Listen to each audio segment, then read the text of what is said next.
Cracker Brew Harley, as my dad would say. 10 o'clock in the morning under the maple trees.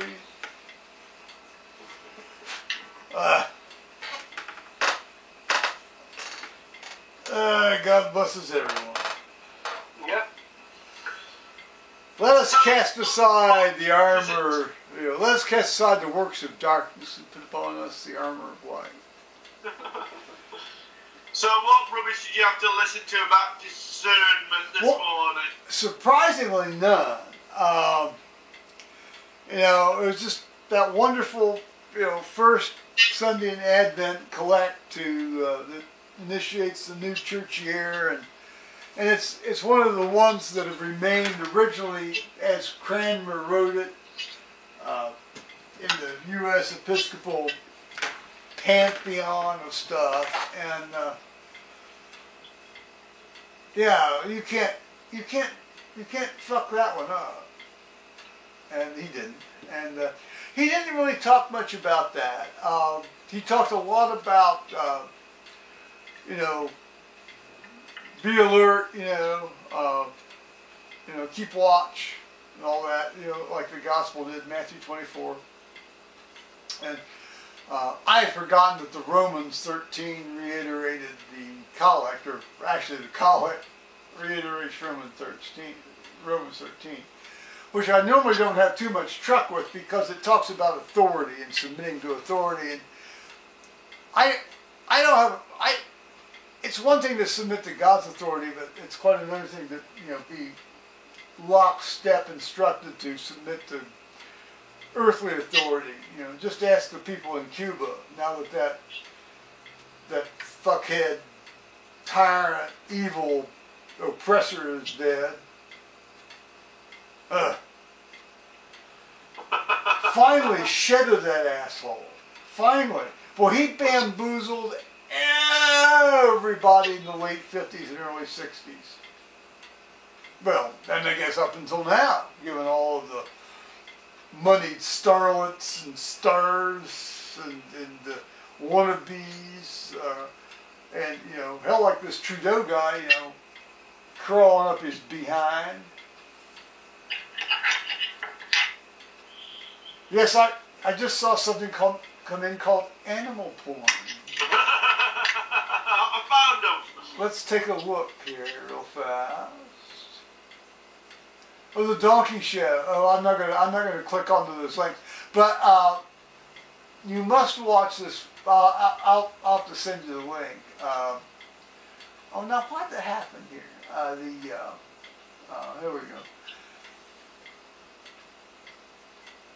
It's these two guys that are working in a restaurant, and I guess one guy's getting married, and so for the sort of like his bachelor party, they get him one of these Tijuana donkey show things, which always played into my view of the U.S. Episcopal Church. You could drag a Tijuana donkey show into the U.S. Episcopal Church in front of any congregation, and as long as they thought the bishop had sanctioned it, the congregation wouldn't raise a peep. They wouldn't say squat. Talk about sheep to the slaughter. They may or may not have entered into the straight gate, as they say in John 10, but they're going to be slaughtered nonetheless if they think the bishop has told them that they can watch a Tijuana donkey show in the chancel.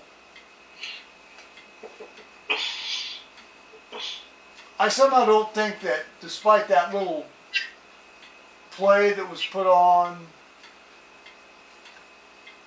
were you there?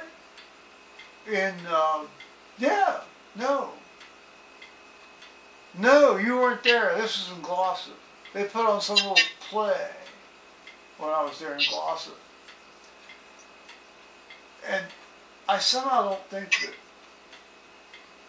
even Glossop would tolerate a donkey being brought in to have a Tijuana donkey show performed.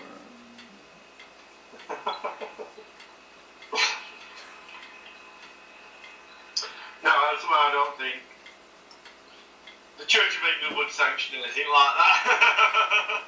Well, I mean, they let Bishop Jeffers Shiori preach, a few years back. I just found that when I was cleaning out my hard drive, I found that thing that I'd saved. It was a newspaper article, and I thought, "Good Lord, that's right." They had that basically non-believing presiding bishopesses of us preach, defiling Canterbury Cathedral.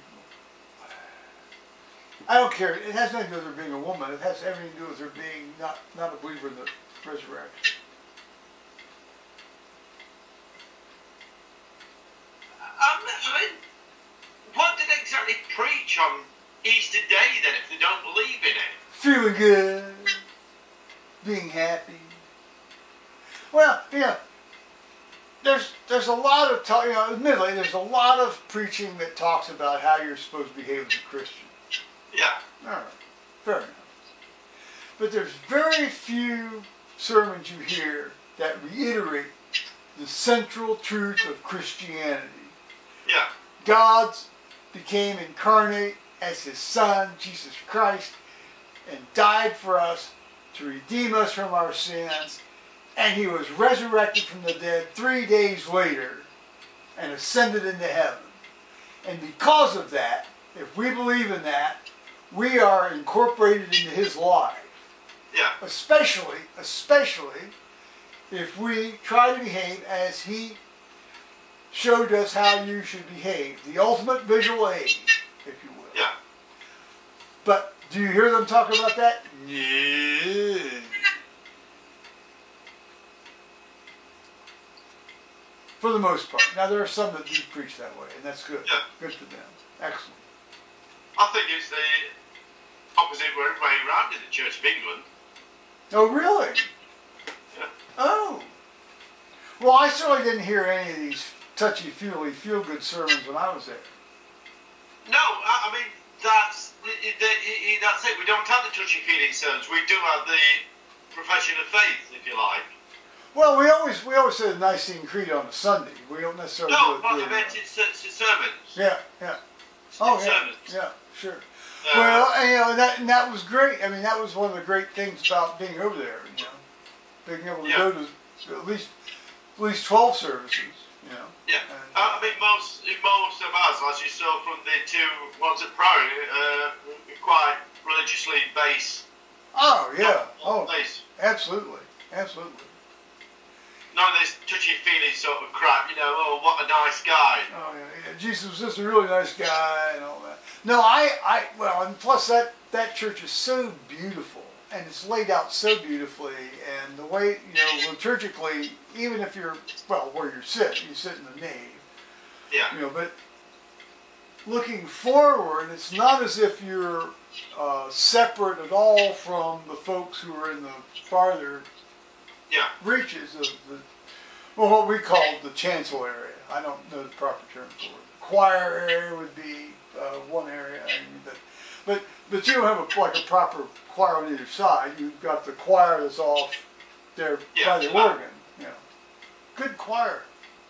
Yeah. They got great voices in there. Ours was just called. The proper name is chancel, but we just refer to it as the altar area.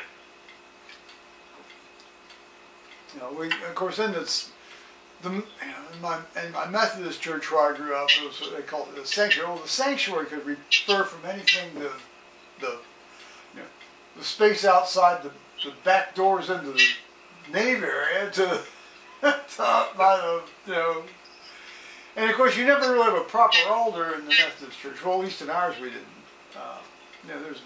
There's a tiny little table down in front of the pulpit thing. But of course, it's right in the center rather than off to one side or anything. It's and it's almost like something you'd expect somebody to pile advertising literature on. Yeah. But I mean, it's it's like I said, most of the sermons I hear, it's the most scriptural based. very few touchy-feely sort of sermons. Well, it's nice. No, that's what I heard. That's what I heard when I was over there. And this guy that's our interim preaches a good scripturally based sermon, but he didn't necessarily today. Talked about anxiety, about, people having anxiety over when the second coming is to happen. Well, second coming is going to happen when it happens. Even Jesus said he didn't know when the second coming was going to happen. So, guess he'll find out when he gets the text in the night from his father. We'll find out when the fire starts raining down from the sky. Well, yeah, that's right. Wars and rumors. This must be the rapture. Yeah, I mean, that's an interesting set of theories. I suppose you could conceivably, get out of reading Revelations, but come on, I mean, that's a bit of a stretch.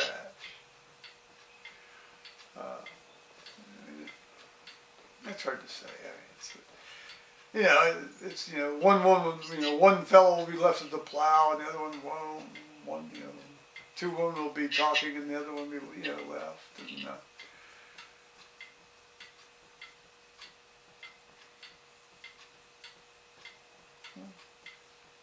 yeah, I mean, one thing I find about Revelations, you read it, and when you finish reading it, you go, "What the fuck have I just read?" Well, I mean, what you take away from Revelations is that God wins. Yeah. Yeah, but it's all the coded messages in between it and stuff like that, yeah. Oh, all that crap. It's the same sort of shit that was in Daniel. All these kingdoms and this and these little signs and things coming out of the ocean and all that kind of crap, And actually, the thing that comes out of the ocean, it's very, very much reminiscent of the last 4 or 5 chapters of Ezekiel.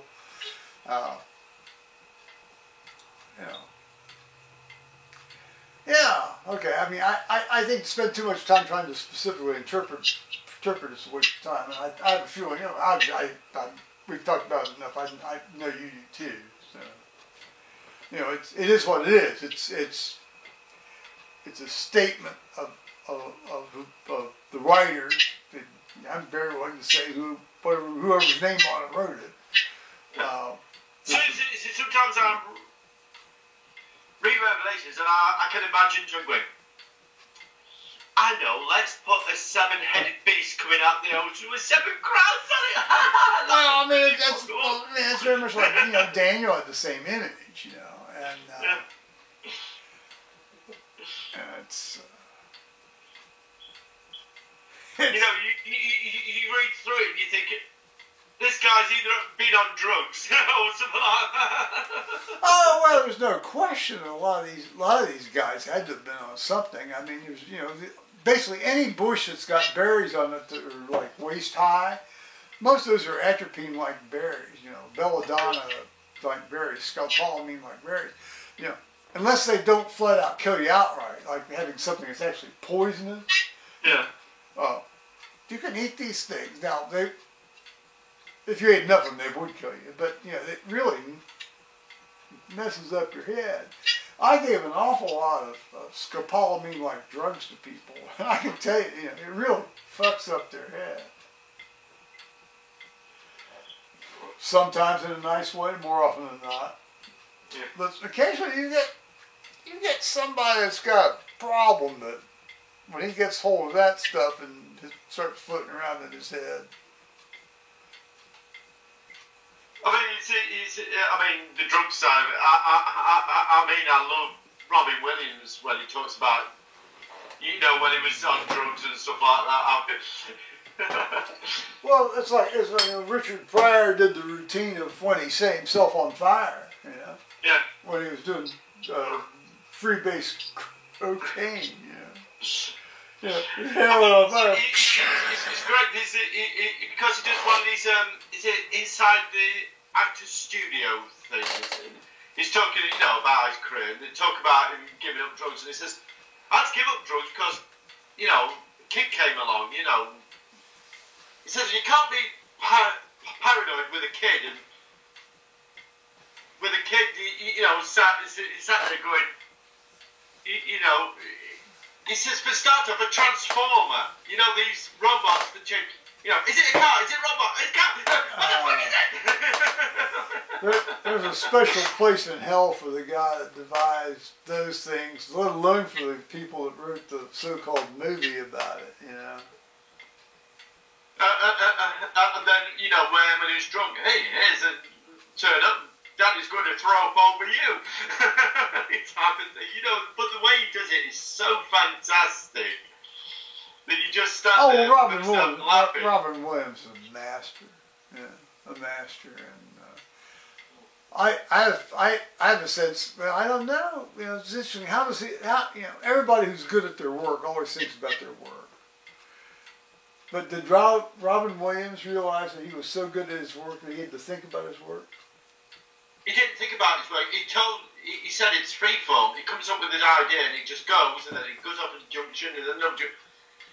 Yeah, but it was a very disciplined thing. There's an underlying discipline that was there, and it comes off as completely freeform. But there had to have been some sort of one of these things where you spend so much time thinking about every possibility that when one possibility comes out while you're doing it, it's already been thought of. I don't know. I sort of gather the way he's interviewed. It weren't like a scripted thing. It was just freeform. You know, it's. My comment was based on the decision tree making when you intubate somebody or have to establish an airway at the start of a case. Yeah. There's a huge decision tree involved. Whether you look at a published, written down decision tree or one that you've created in your head.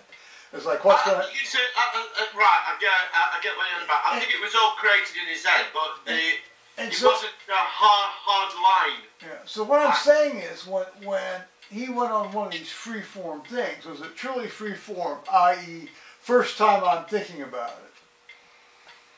Or was it free-form in the sense of,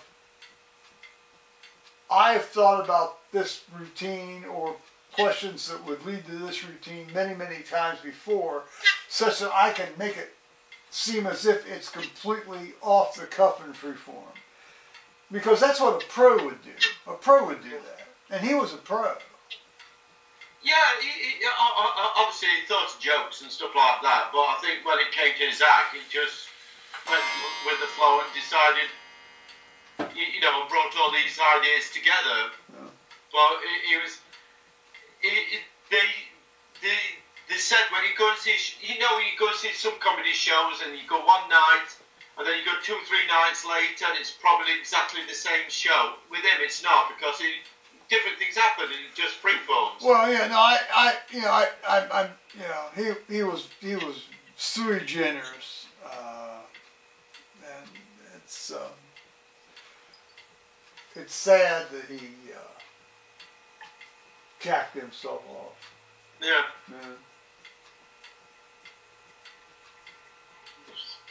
One of the problems with manic depressives, you know, and stuff like that. It was. Oh yeah.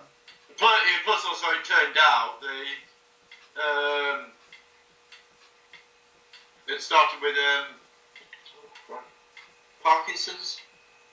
Yeah, I think that was more of a, you know, they were saying that just to make it seem more fashionable. I don't know.